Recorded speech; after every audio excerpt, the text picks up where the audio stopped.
All right, family, it's your brother Asad. And I'm Adrian. And we are back again with another quick video. So make sure you like, comment, and subscribe and hit the notifications bell so that you'll be notified when we drop new material on this channel. Secondly, in terms of housekeeping, we have to make sure we show a specific and a peculiar and a particular type of love to our South African family for all the love that you guys have shown this channel. And not just cyber love. No. But what the philosophical musician Mary J. Blige called real love.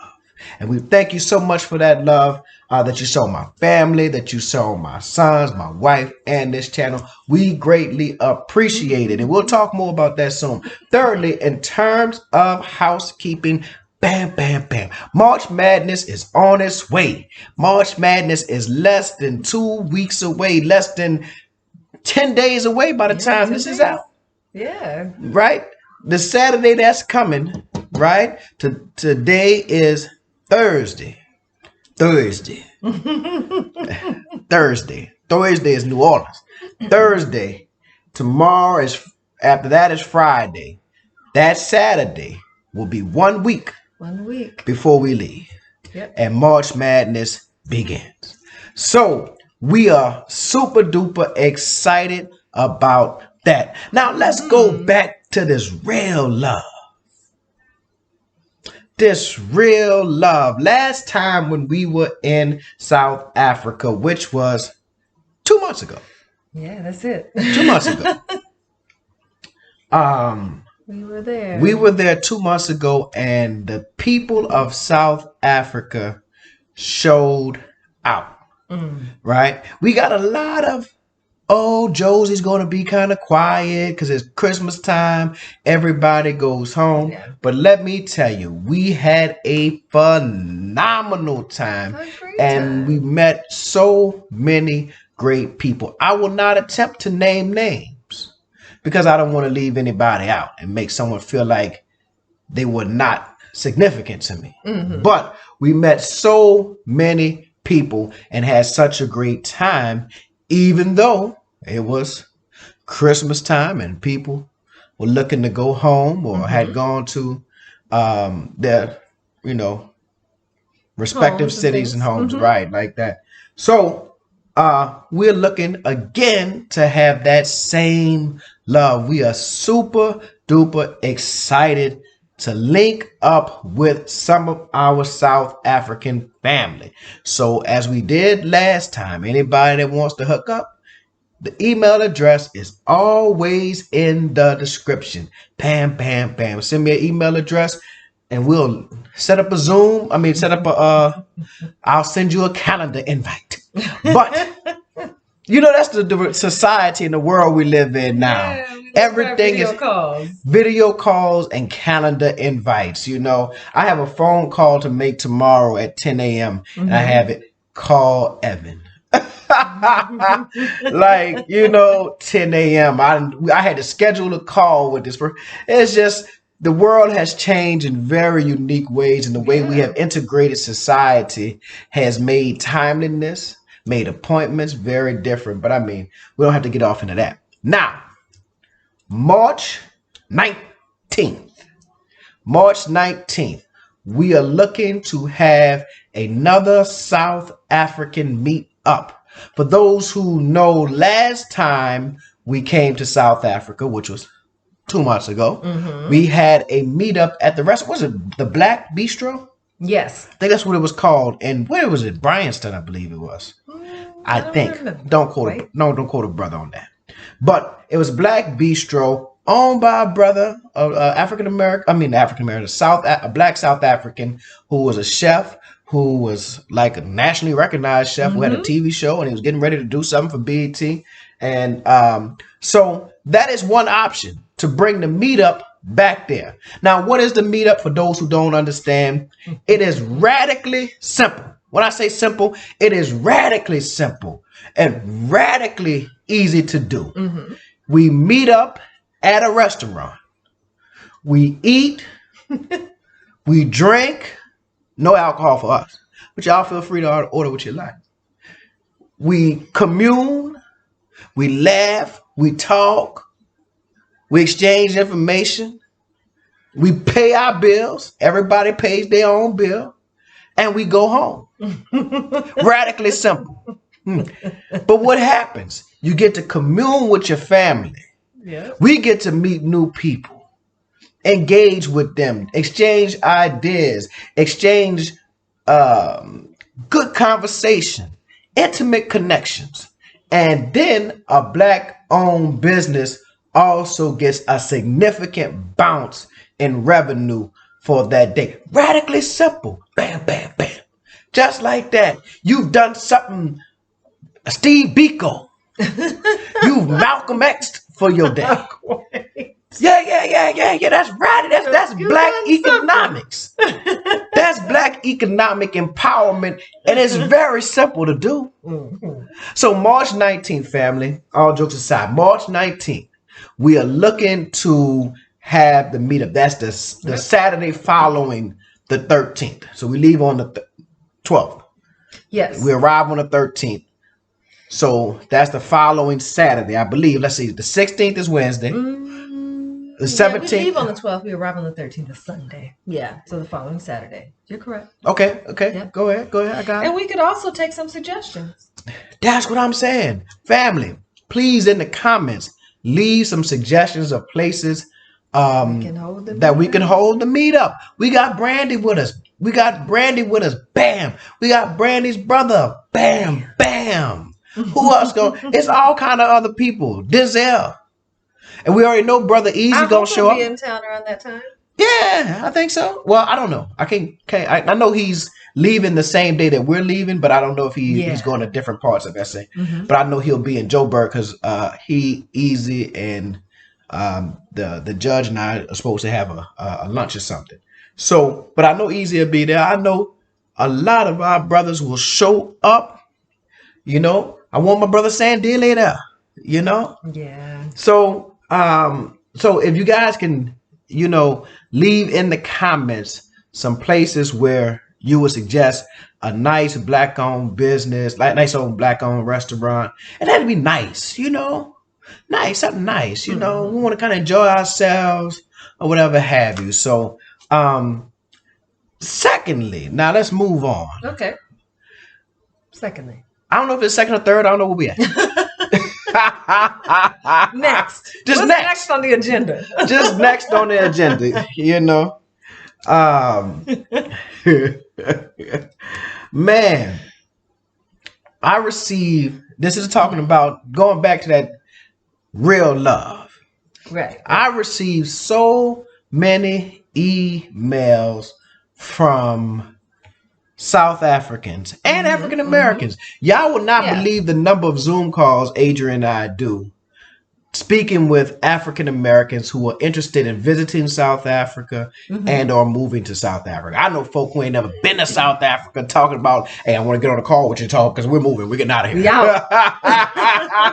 I say, well, maybe you want to, go see it. No, I don't want to see it. I need to go. I'm just going. I'm there.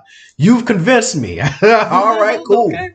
Cool, I won't be held responsible. What I want to do is I want to open my email and I want to read just a portion of the email that the brother sent me because I thought it was very important. Now, I don't read too well. So if I mess up some words, I'm an artist and I'm sensitive. It says, afternoon aside, I would like to welcome and applaud the new movement of African Americans coming to South Africa and the continent at large. When I was a teen, I dreamt of this day when African Americans would embrace coming to South Africa, simply because Black American culture has always been a part of our lives. I've watched movies like Friday, and instantly I noticed similarities on how we were brought up. Most importantly, I felt a connection. Now we're going to pause right there. We're going to do this. I watched a documentary called The Gospel According to Al Green. Chapter 1, Love and Happiness. But I did watch it, and I like the way he said, we're going to pause right here. So we're going to pause right here and really kind of digest that first. We have noticed so many similarities. Now, I will go to another email, but I'm not. But maybe in the description of this video, I will post the link that another brother sent me that showed that in the 1700s and in the 1800s, there were not large numbers, but there was a significant portion of the population, or significant numbers of African Americans already in South Africa. Some of these people were merchant marines and sailors. Some of them were not necessarily African American coming from the USA, but some were from the diaspora, Jamaica and Caribbean and stuff like that. But some were African American, right? Right. And there was a great international controversy over, y'all don't quote me, but I'll put the link in. I think about punishing one person, and because that person was an African American, because they were at the time, I think I said 1700s. I think I mean 1800s and 1900s. I apologize. Late 1800s, early 1900s. So pardon me. It may be no, it was 1819. Anyway, I'm gonna put the link in. But anyway, it was like they couldn't punish us in SA because we were supposed to have these. We were American. It's some very different stuff, right? But what it pointed out was that that the connections are not like something that started in the 80s and the 90s when black folks started getting involved, when black Americans started consciously being involved in the anti-apartheid movement. Right. It's much deeper. The historical connections are much deeper. Somebody in South Africa right now has an African American grandfather and don't know it because he married a Zulu woman and you grew up Zulu your whole life. You know, somebody, or he married a colored. Yeah. Right. And because, you know, colors actually have some English names, like, you know, we have these European names, you know, so he might have married a colored and you just don't know it. Just didn't know it. But anyway.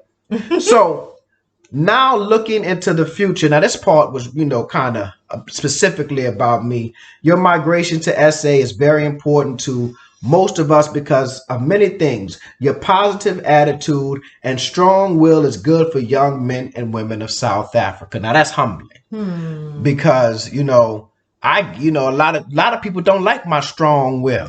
They might like the positive attitude, but they might not like my strong will, you know. Well, what do you mean by that? Well, like a strong will. Well, here in the United States, outspoken, oftentimes loud. I laugh loud and talk loud. Black men are not necessarily the most accepted in society, especially if you're saying something of significance. If you're saying nothing, oh yeah, you could be loud and funny and laugh and have a good time. If you're going to entertain folk, yeah, they love right? They love an entertainment. But if you're challenging the systems, if you're speaking truth to power, if you are foretelling, right? That black prophetic tradition of Dr. King, Malcolm X, Stokely Carmichael. What? They don't want that. What I'm saying is, those are mine. Now, I don't want to put myself in these people's category. Dr. Cornel West, I don't want to put myself and say that I am those people. What I'm saying is those are the individuals who I look up to. Yeah. And if I attempt to pattern myself with my unique personality after those type of individuals and their genuine love for what the philosophical musician Sly Stone called everyday people, right? So, with that being said, it ain't always accepted. They killed Malcolm. I got lost. What are we talking about? No, they appreciate your positive attitude, right, but not strong will. But they might not appreciate it in the U.S. because they killed Malcolm, they killed Dr. King, they killed Medgar Evers. They don't always appreciate. Let's not get it twisted, right? They're not loving black men with strong wills, especially when you're speaking truth to power. Okay. So I patterned myself in the black prophetic tradition of those brothers who came before me. So that's what I meant, right? Okay. We got it. Yeah. All right. Cool. I'm not gonna ask no more questions. Go ahead.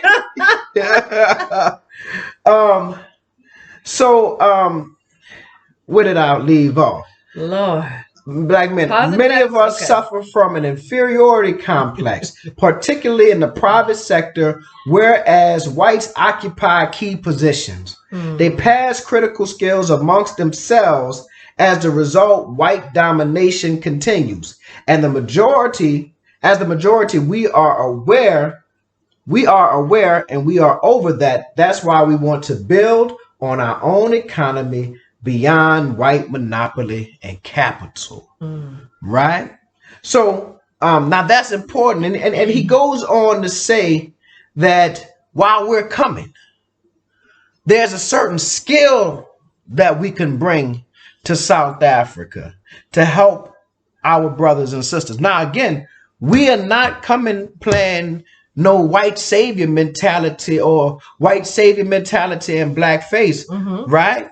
Yeah. But we have gained some skills in our sojourn in the United States that we can use to help ourselves integrate into South African society and culture, and in turn help our brothers and sisters in whatever way we can, whatever skills you think we have, because most of us don't have them either, because if we had them, we wouldn't be in poverty in the United States, right? But some of us have gained them.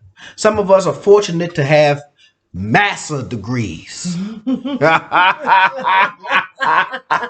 You my master now? Some of us are fortunate to have those degrees, and some of us are fortunate to have been in high level positions in organizations and have learned certain skill sets and that level of professionalism that we would love to. And there's so many people in South Africa who have those skill sets, who have learned them. But maybe we can help spread the word, even more. Knowledge transfer, even more. Half the battle is exposure. Knowledge transfer is what he called it. Skills transfer. Yeah. Half the battle is exposure. And sometimes you don't know what you don't know, Right. And so the transferring skills that we may pick up in the professional environment to those who maybe haven't had that exposure. Right. May be helpful. Absolutely. Now, he was talking about these African Americans coming back to the continent, and in the end of that, because the email is pretty long, and I responded and told him that this email made my day, one of the best emails I have read. And but he talked about these African Americans returning home to the land of their ancestors. And Curtis Mayfield, the great philosophical musician, Curtis Mayfield. Not all of them. You ain't never heard me refer to MC Hammer as the great philosopher. MC Hammer said we got to pray to make it today. Yeah, I mean, the great philosopher. He said we got to pray to make it today. MC then he said humps in a bump. I mean, you said Mary J. We can quote some non-prophetic Mary J. I don't know about she said in this dancery.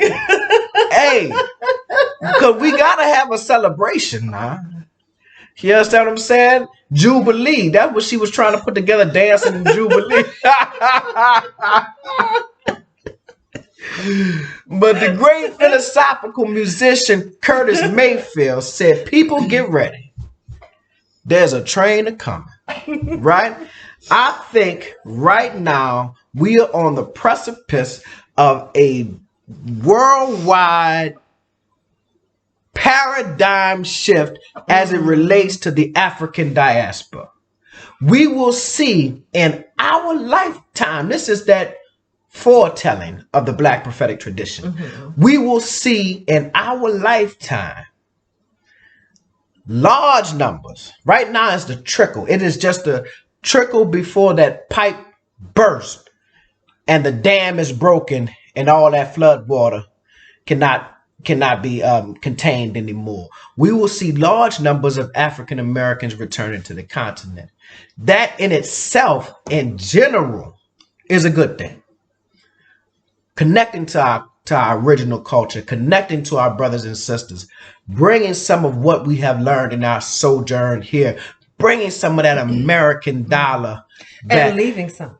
And leaving. Now, here's the problem. Make sure you identify what you're going to leave. Right. Here's the problem. Before we go with some stuff, we need to leave here. Oh, ooh. A whole lot of stuff. Right? Mm-hmm. Right. See, somebody said this, and y'all know I don't really get into using foul language on here, but the N-word. N-words were made in America. Mm. Now they worldwide now, because they worldwide now because our cult, because they made us, and then they propagated the stereotype or the prototype all over the world, and people use that prototype to create their own N-words. But N-words were made in America. And what I mean by that is that we got on those boats as Africans.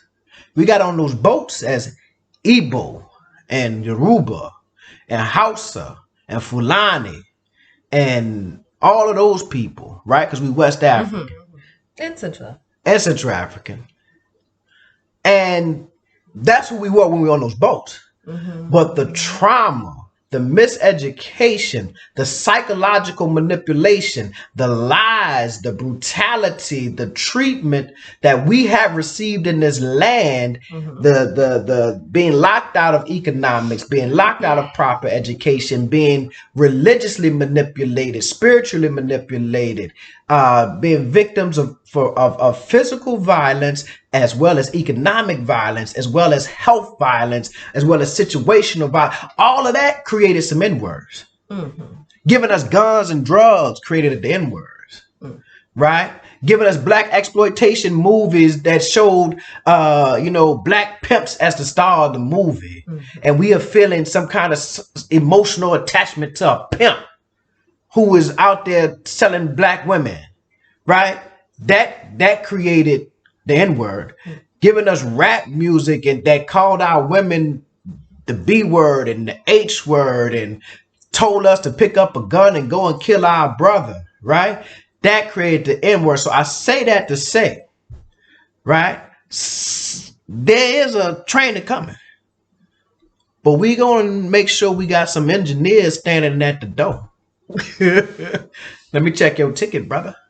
You know, what certain things you can't bring on a plane, right? And certain things you can't bring on a plane, and certain things you can't bring on this train. Some of that baggage, we need to check your bags. Some of that stuff needs to be left here. And I think this is a conversation for my African American brothers and sisters. Some of that stuff must be left here. Marcus Garvey said, "I have no desire to take all black people back to Africa because some of y'all are no good here and undoubtedly you'll be no good there."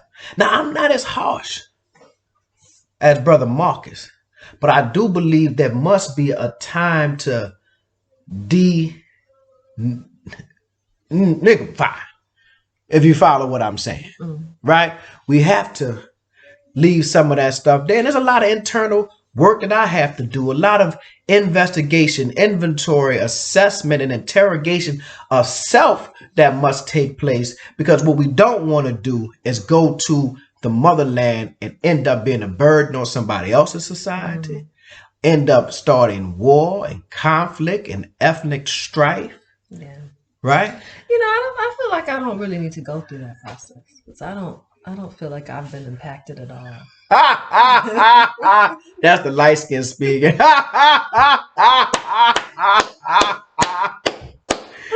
me know how that process turned out for you. See, when we speak from places of privilege.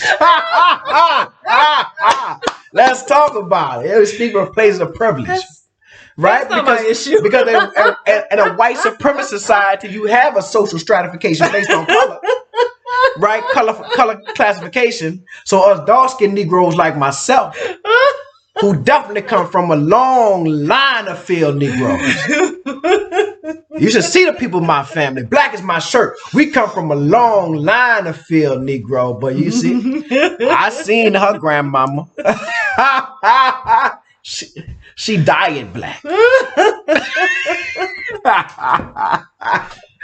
Man, that inward process is pass you over. Yeah. You know, you was accepted.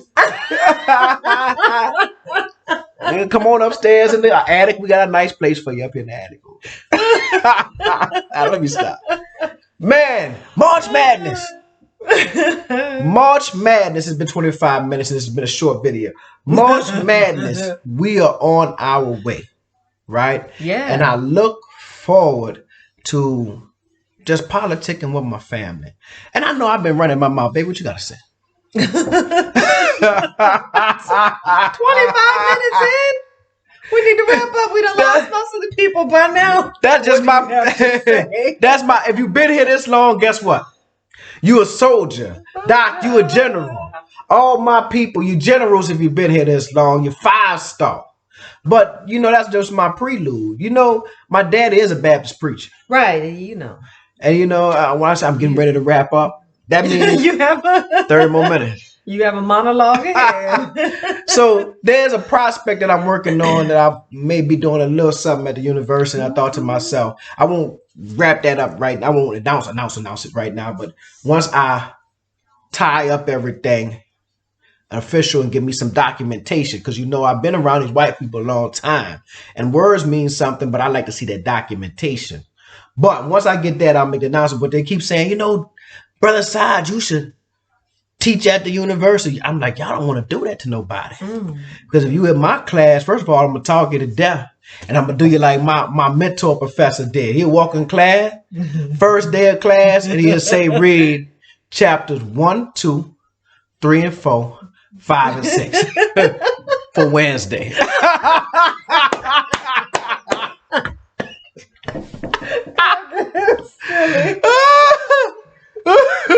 It was Monday. He said read chapters 1, 2, 3, 4, 5, and 6 for Wednesday. And then look, let me tell you what he would do. You know when you open a book, right? You may open the book and you see like sometimes they have maybe a picture on the side or something on one of those pages. But see down here they got these footnotes and stuff like that and this information, right? Yeah, so you done read the chapter. And you know, they got a little picture with a caption up under it. You might not pay attention to that caption. You read the chapter and then come Wednesday or Friday, you have a test and you take the test and be like, ain't none of this in the chapter I just read. It's absolutely not. I'm telling you. And I remember the first time I had him. This is my mentor professor. First time I had him, I argued hard. I said, man, this is not in the book. Man, I read it. I took notes. I got a half of 5-subject notebook full of notes on chapters 1, 2, 3, 4, 5, and 6. Right? This is not in the chapter. And he said, yes, let me show you. And then he threw the book open like this. And the book landed on the page with the picture. And he said, you see this information right here? The footnotes. That Negro said the A is in the detail.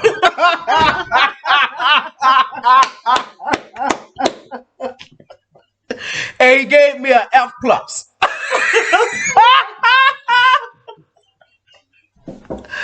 gave me an F+. But out of control. Out of control. So silly. But that was a lesson learned.